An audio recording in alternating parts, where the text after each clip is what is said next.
우리는 누가 복 있는 사람일까? 복 있는 사람은 악인의 꾀를 따르지 아니하고 죄인의 길에 서지 않고 오만한 자리에 앉지 않는다. 복 있는 사람은 하나님 말씀을 즐거워해서 주야로 묵상하는 자다라고 하는 그러한 말씀을 바탕으로 해서 저희 교회는 올해 복 있는 사람 20일이라고 하는 우리가 캠페인을 연초에 시작했죠. 우리가 정말 복 있는 사람이 되려면 예배의 자리에 있어야 되고 은혜의 자리에 있어야 되고 말씀의 자리에 있어야 된다라고 하는 그런 하나님 말씀에 따라서 우리가 정말 복 있는 사람이 되보자라고 해서 그렇게 시작했던 그런 캠페인이었습니다. 우리가 인생을 살아가면서 참 복 있는 사람 되게 해달라고, 제가 복의 통로가 되게 해달라고, 또 저를 통해서 이 땅에 하나님의 복이 흘러가게 해달라고, 이 땅에 많은 사람들에게 선물과 같은 그런 인생이 되게 해달라고 우리가 기도하며 살아야 되는데요. 어떤 사람이 복이 있는가? 오늘 말씀을 통해서 우리가 이제 깨닫게 되는 것입니다. 오늘 27절에 보면은 이 말씀을 하실 때라고 그러거든요. 이 말씀이 어떤 말씀이냐면은 바로 그 앞에 있었던 이제 말씀이죠. 더러운 귀신이 한 사람에게서 나갔어요. 그런데 귀신이 나간 사람이 마음이 텅 비었잖아요. 근데 귀신이 한참 다른 곳을 돌아다니다가 다시 이제 이 마음이 텅 빈 사람에게 온 거거든요.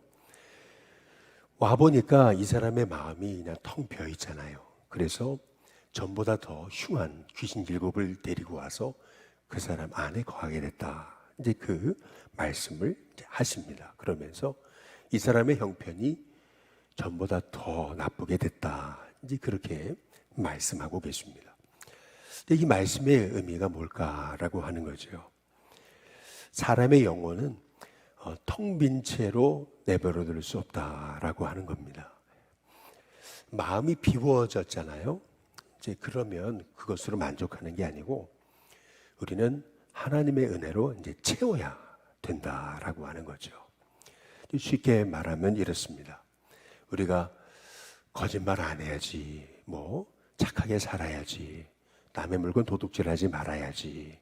우리가 이제 이렇게 생각하면서 도둑질하지 말아야지, 거짓말하지 말아야지. 우리가 자꾸 이렇게 하지 않는데 우리가 초점을 두죠. 그런데 하지 않는데 이제 초점을 두게 되면은 거짓말 안 하려고 그렇게 해도 이상하게 거짓말을 하게 되는 겁니다. 남의 물건 탐하지 않으려고 해도 자꾸 이렇게 탐심이 생기는 거죠. 자꾸 집착하게 되고 집착하지 말아야지. 그런데 집착하게 되고 이제 그렇게 되는 거죠. 그렇다면 어떻게 해? 하지 않아야 되는데 자꾸 하게 되고 하지 않는 것을 우리가 선한 것으로 바꿀 수 있을까? 근데 결국에는 우리의 삶이 하지 않는데 초점을 맞추는 게 아니고 성경에도 그러잖아요. 도둑질하지 말고 오히려 내 손으로 나눠주기를 힘쓰고 선한 일에 힘써라. 다시 말해서 도둑질하지 말아야지, 하지 말아야지 해서 도둑질하지 않는 것이 아니고 그것을 치유하는 방법, 그것은 자꾸 나눠주고 그리고 남에게 이렇게 선한 일을 하고 베풀고 하는 그 주님이 기뻐하시는 일을 우리가 하기 시작하면은 그러면 이 도둑질하는 것들이 이제 고쳐지게 되고 또 거짓말하지 말아야지 그것이 아니고 우리가 진실하게 하나님 말씀 뜻대로 살고자 애쓰면은 우리가 진실하게 되는 거고요. 우리의 마음이 미워하지 말아야지 이런다고 안 미워지는 게 아니고 끊임없이 우리는 사랑하기로 선택하고 축복하고 사랑하고 하게 될 때 결국에는 미움이 떠나는 그러한 역사가 나타나게 된다라고 하는 것입니다. 이 말씀을 이제 듣게 됐을 때 오늘 여기 27절에 보면 한 여자가 음성을 높여서 말합니다. 당신을 뵌 태와 당신을 먹인 처지 복이 있습니다. 이제 이렇게 얘기합니다. 근데 그때 28절에 보니까 예수님 이런 말씀을 하시죠. 우리 함께 한 목소리로 봉독해 보겠습니다. 같이 있습니다. 시작. 예수께서 이르시되 오히려 하나님의 말씀을 듣고 지키는 자가 복이 있느니라 하시니라. 어떤 사람이 복이 있는 건가? 우리 예수님이 말씀하시죠. 하나님의 말씀을 들을 뿐만 아니라 뒤를 귀가 있는 사람 참 복이 있고, 그리고 듣는 데서 끝나지 않고 그것을 삶으로 행하기 위해 애쓰는 사람 복이 있다. 우리 예수님께서 말씀하고 계십니다. 우리가 쉽게 말하면 이런 거죠. 예배 시간에 은혜 받아요. 그러면 은혜 받았습니다. 하나님 감사합니다.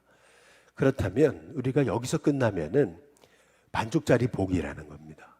우리가 진짜 복 있는 인생이란 뭐냐면 은혜 받고, 그 은혜 받았다는 것은 하나님의 뜻을 깨닫게 됐다는 거잖아요. 하나님 말씀에 들렸다는 건데, 이제 그렇다면 그 주신 말씀도 내게 깨닫게 하신 말씀, 그 말씀을 붙잡고 지키며 살아가기를 힘쓸 때 그 사람의 인생에 진짜 복이 된다라고 하는 말씀입니다.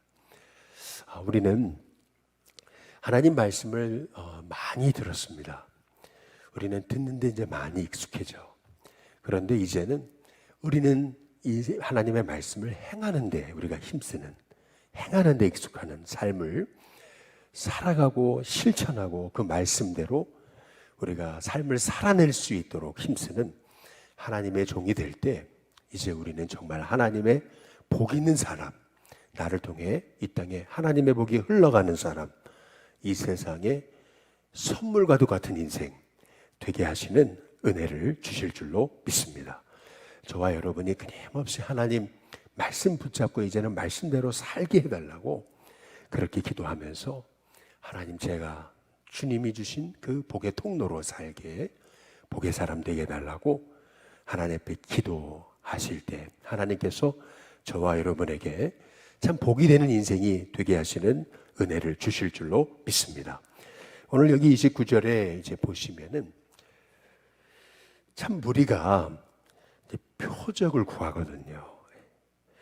이 세대는 악한 세대라 표적을 구하되라고 이렇게 말해요. 이 땅에는 참 사람들이 표적을 구하죠. 뭔가 좀 보여줬으면. 얼마든지 우리 예수님은 보여주실 수 있으셨습니다.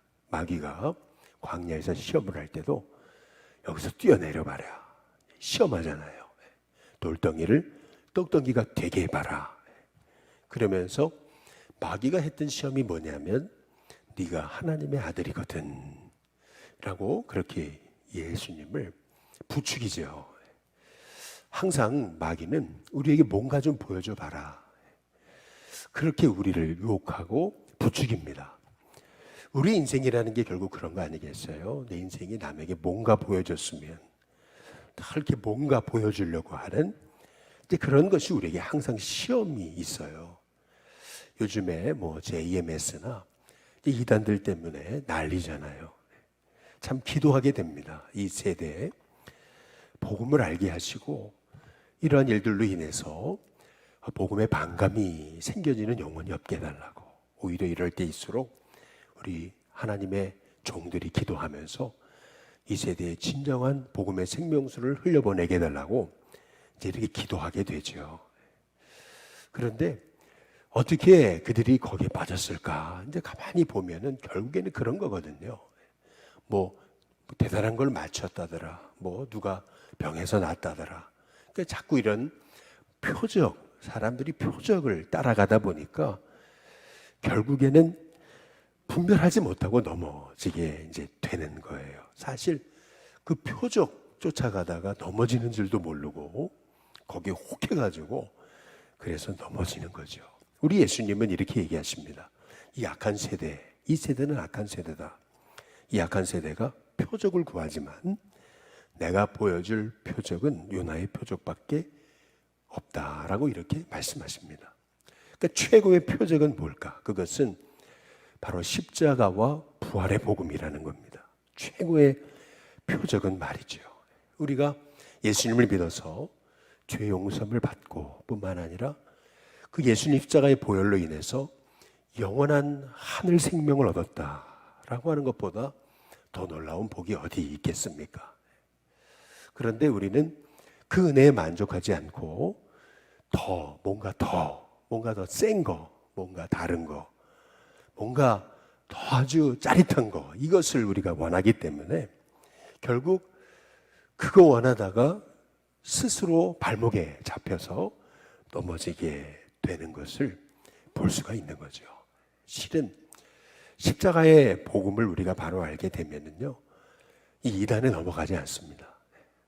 어떻게 사람이 어떻게 구원자가 될 수 있으며 또 그러한 조금 세상에 보여지는 그러한 대단한 것 같은 뭘 맞췄다더라 또 이런 것들 때문에 우리가 어떻게 현혹이 될 수 있겠느냐 라고 하는 것이죠. 우리가 진짜 십자가의 복음을 알아야 되는 이유, 그것은 십자가의 복음을 알아야 우리가 세대를 분별하고 또 우리가 미혹되어 넘어지지 않게 되는 것입니다. 그래서 우리 예수님께서 이 세대는 악한 세대인데 표적을 구하지만 표적이 아니라 진짜 표적은 십자가와 부활의 복음이다. 우리 예수님께서 우리에게 말씀하고 계시는 이 말씀이 이 마지막 때를 살고 있는 우리에게 진짜 표적 중에 표적이라는 거죠. 우리 예수님께서도 곳곳에 지진과 또 난리와 전쟁과 기근이 있을 거지만은 그러나 이게 끝이 아니다 라고 말씀하시면서 우리 예수님이 말씀하시잖아요. 온 세대에 이 천국 복음이 전파되리니 그제야 끝이 온다. 우리 예수님께서 말씀하고 계시잖아요. 이 지진, 기근, 전쟁, 이거 다 현상이라는 거예요. 이럴 때일수록 우리가 붙잡아야 되는 것은 천국 복음이라는 거죠. 저와 여러분이 그래서 더 하나님 말씀 위에 서야 되고 그 말씀 붙잡아야 되고 또 그 말씀대로 살아야 되는 것이 그 인생이 복이 있다라고 하신 그 말씀이 우리가 무엇인지를 깨달아 알아서 우리가 어떤 세상에 보여지는 현상 붙잡고 넘어지는 것이 아니라 정말 십자가, 이 부활의 복음을 바로 깨달아 알고 이 하나님의 생명의 말씀 붙잡고 승리하는 저와 여러분이 될 수 있기를 주님의 이름으로 축복합니다. 오늘 여기 33절에 보면은 누구든지 등불을 켜서 속에나 말 아래 두지 않는다라고 말합니다. 빛을 딱 밝혔는데 그것을 서랍 속에 딱 집어넣는 사람은 없다라는 거죠. 빛을 밝히는 이유, 그것은 뭐냐면은 등경 위에 두고자. 그래서 들어가는 자 나오는 자 그 빛을 보고 바른 길로 가게 하려고. 그래서 빛을 밝히는 거 아니겠어요? 빛이 있어야 결국에는 길을 잃지 않는 거고요. 왜 등대가 있는 겁니까? 배가 그 빛을 보고 길을 찾고 결국에는 여기가 바로 육지구나. 이제 깨달아 알고 바른 길을 안내하기 위해서 그렇게 등대를 통해 빛을 밝히는 건 아니겠어요? 마찬가지죠. 우리 그리스도인들, 저와 여러분이 그러한 빛으로 주님이 우리를 부르셨어요. 그래서 하나님, 우리가 빛으로 사는 것 잊지 않게 해달라고, 그래서 세상에 빛을 비추는 삶을 끊임없이 살아내도록 하나님 우리에게 은혜를 달라고 그렇게 기도하는 하나님의 종들이 되게 될 때 결국에는 우리를 통해서 이 땅의 어둠은 사라지는 은혜가 있게 되는 줄로 믿습니다. 참 하나님의 사람이 빛으로 살면요, 어둠은 반드시 떠나가게 됩니다. 하나님의 사람이 빛으로 사는 방법이 뭘까? 그것은 세상과 자꾸 멀어지는 것이 아니고 세상과 가까워지는 것입니다. 세상 속으로 들어가는 거죠. 절대 빛은 어둠과 섞일 수는 없습니다. 그러나 빛이 들어가면 어둠은 떠나가게 되는 역사가 이제 일어나게 되는 거죠. 그래서 우리는 세상 속으로 들어가야 되는 겁니다. 우리가 해안동 옆에 이렇게 있는 그 JMS 여기 교회가 있잖아요. 그런데 보면은 그렇게 지역사회와 아주 딱 바리케이트를 쳐놓고 말이에요. 자기들끼리 뭐 토요일 저녁이면은 그렇게 그냥 빛을 밝히고 밤을 새워서 뭘 하는지 모르고 주일날 오후가 되면 싹 사라지는, 어찌 보면은요 세상 사람들이 우리를 볼 때도 우리가 세상을 향해서 아름다운 빛의 삶을 살지 못하면, 또 하나님의 복을 흘려보내고 이 땅을 섬기지 않으면, 지역사회와 가까워지지 않으면, 지역사회의 어려운 영혼들, 이 땅의 사람들을 우리가 돕고 그리고 섬기고 베풀지 않으면 세상 사람들이 교회를 보는 눈도 이단을 보는 눈과 똑같은 겁니다. 우리가 JMS를 볼 때 왜 저렇게 살까? 이렇게 생각을 하잖아요. 자기들끼리 불 밝히고 밤새 뭘 하는지는 모르겠는데 어쨌든 그러다가 사라진다. 뭐 이렇게 우리가 JMS를 볼 때 이렇게 보잖아요. 그런데 마찬가지로 우리 교회를 볼 때도 세상 사람들은 우리가 빛 밝히고 이렇게 예배드리는 이 모습을 보고서 감탄하고 감격하는 게 아니고요, 우리가 세상으로 들어가 가지고 그들 속에서 복음을 나누고, 또 우리가 이 지역사회를 진심으로 섬기고 더 많이 베풀고 나누고 주님의 사랑을 흘려보낼 때 결국 이 땅이 그 우리가 밝히는 주님의 빛을 통해서 결국 어두운 그 눈이 밝아져서 주님 앞에 나와서 복음을 듣고 변화받는 역사가 일어나게 되는 줄로 믿습니다. 우리가 교동협의회를 몇 년간 계속 해오고 있잖아요. 구청에서 연락이 왔어요. 그 후원자 뭐 행사를 하려고 그러는데 반드시 오셔야 되는 거라고.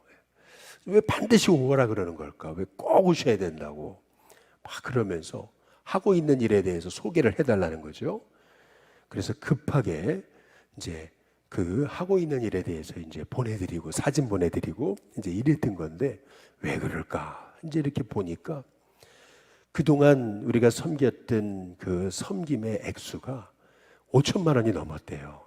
이제 그러면서 그래서 꼭 오셔가지고 그래서 자리를 빛내주시라고 이제 이렇게 연락이 왔다는 거죠. 이야, 그렇게 벌써 그렇게 됐구나. 우리는 모르고 있었는데 구청이 이제 그거를 보고서 이제 그렇게 좀 자리를 와서 빛내달라고 이제 이렇게 얘기하는 거죠.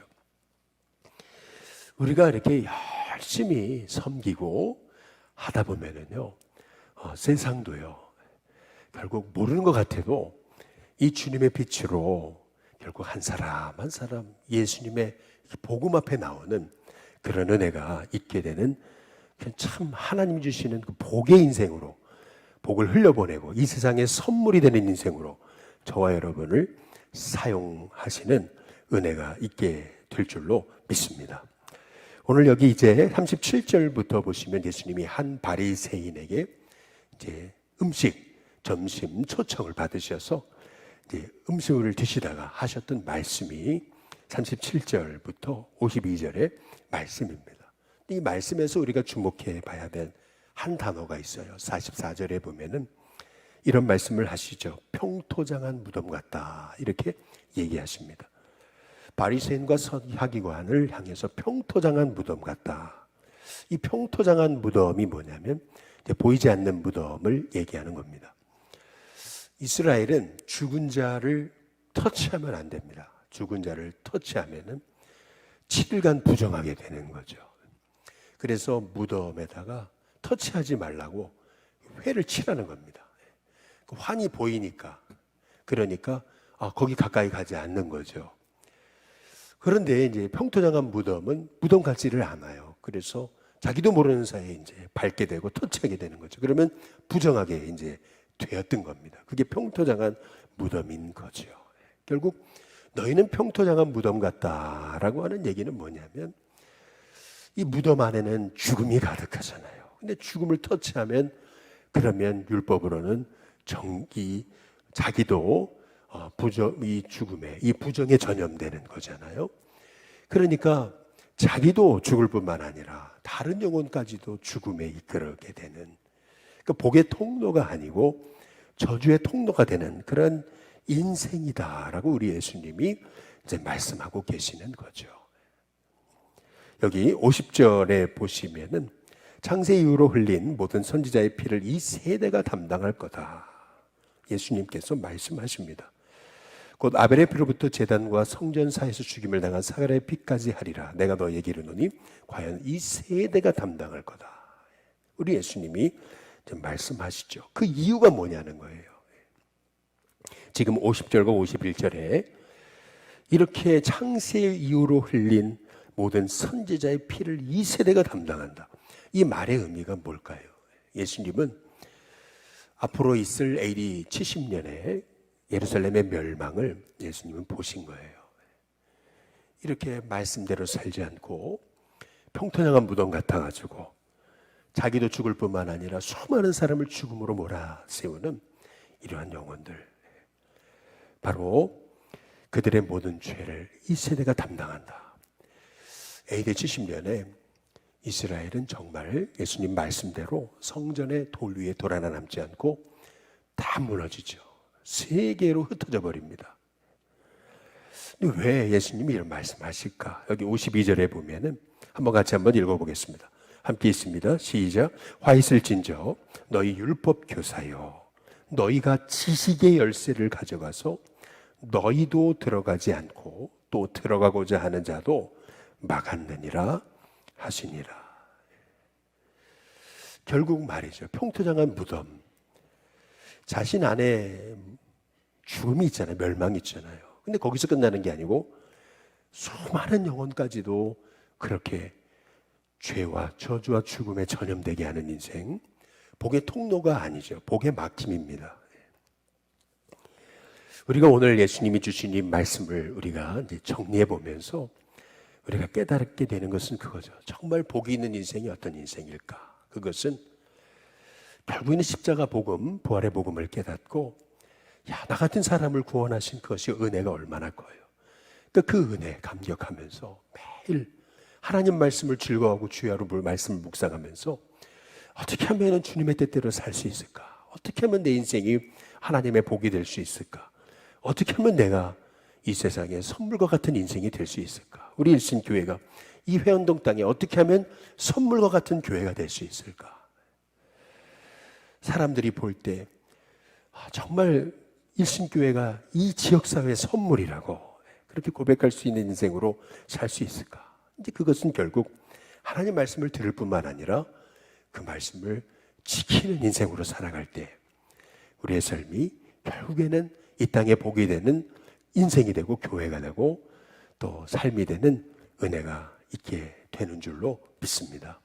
여기 53절, 54절에 보면 거기서 나오실 때 서기관과 바리새인들이 뭐라 그러냐면 거세게 달려들었다 그랬습니다. 막 달려들어가지고 여러 가지 일을 막 따져 묻습니다. 막 따져 물었다. 여러분 그게 연상이 되시죠? 그러면서 그 입에서 나오는 말을 책잡고자 해서 막 노리고 있다. 이렇게 말씀이 끝나잖아요. 무엇을 의미합니까? 말씀을 들었지만 회개하지 않습니다. 회개의 기회가 있었는데 회개하지 못하는 것이, 그것이 가장 안타까운 인생임을 오늘 성경을 통해서 우리에게 말씀하고 계시는 거죠. 끊임없이 하나님 말씀을 통해 나의 죄를 비춰보고 하나님 앞에 회개하면서 하나님 말씀대로 살게 해달라고, 그래서 내 인생이 진짜 복 있는 사람이 되게 해달라고, 오늘 한날의 삶 가운데도 저와 여러분의 삶이 정말 하나님 주시는 그 복의 인생으로 살아가게 되려고 기도하며 승리하는 복된 하루가 되시기를 주님의 이름으로 축복합니다. 우리 찬송가 330장 함께 찬양 부르겠습니다.